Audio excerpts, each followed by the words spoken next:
ராமருக்கு, பரதருக்கு, லட்சுமணருக்கு, சத்ருக்கனருக்கு. மகாராணி மகாராணி அவர்களெல்லாம் மாளிகைக்கு வந்து விட்டார்கள். என்ன, என் செல்வங்கள் வந்து விட்டார்களா?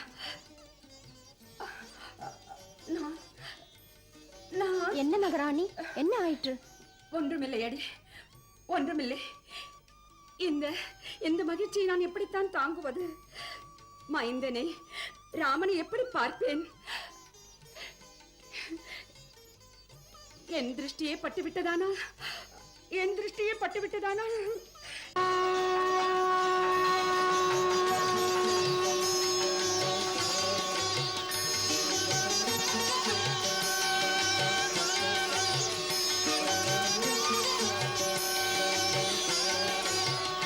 பார்த்தீர்களா, என்ன நியாயம் இது? குருதேவ